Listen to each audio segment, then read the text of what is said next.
আসসালামু আলাইকুম। জোরবাংলা মন্দির বাংলাদেশের পাবনা জেলার অন্যতম প্রাচীন ও ঐতিহাসিক মন্দির।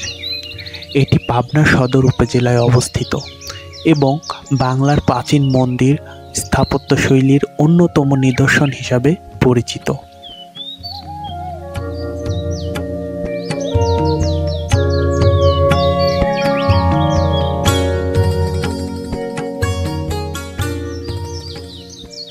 ধারণা করা হয় জোরবাংলা মন্দির নির্মিত হয়েছিল 18 শতকের প্রথমার্ধে।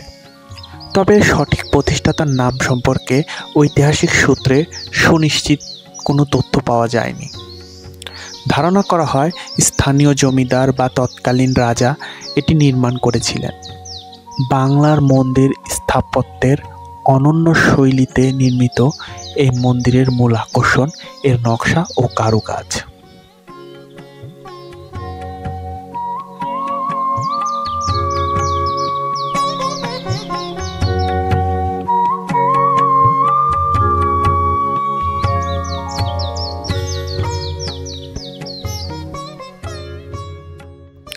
মন্দিরটি জোরবাংলা অর্থাৎ দুইটি সংযুক্ত ভবনের আদলে তৈরি। এটি অপূর্ব টেরাকোটা কারুকাজ মণ্ডিত, যা বাংলার ঐতিহ্যবাহী স্থাপত্যের রীতির এক উৎকৃষ্ট উদাহরণ। এর দেওয়ালে দেবদেবীর বিভিন্ন পৌরাণিক কাহিনী খোদাই করা রয়েছে।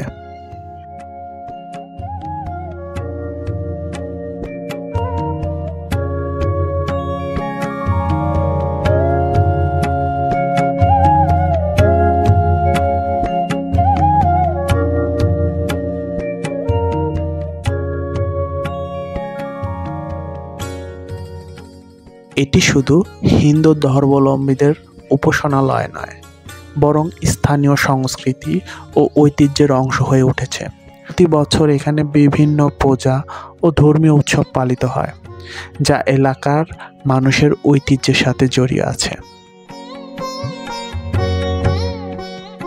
বর্তমানে জোরবাংলা মন্দির সংস্কারের অভাবে কিছুটা ক্ষয়প্রাপ্ত হয়েছে, তবে এটি প্রত্নতান্ত্রিক নিদর্শন হিসাবে সংরক্ষণের দাবি রাখে। স্থানীয় প্রশাসন এবং প্রত্নতাত্ত্বিক অধিদপ্তর মন্দিরের সংস্করণের বিষয়ে কাজ করছে। আপনার জোরবাংলা মন্দির কেবল একটি উপাসনালয় নয়, এটি বাংলার ঐতিহ্য, সংস্কৃতি, ঐতিহ্যের সাক্ষী। যথাযথ সংরক্ষণ ও প্রচারের মাধ্যমে এটি পর্যটন কেন্দ্র হিসাবে গুরুত্বপূর্ণ ভূমিকা রাখতে পারে। তো বন্ধুরা, আজকের ভিডিওটি এই পর্যন্তই। ভালো থাকবেন, সুস্থ থাকবেন। দেখা হবে নতুন কোনো ভিডিও নিয়ে।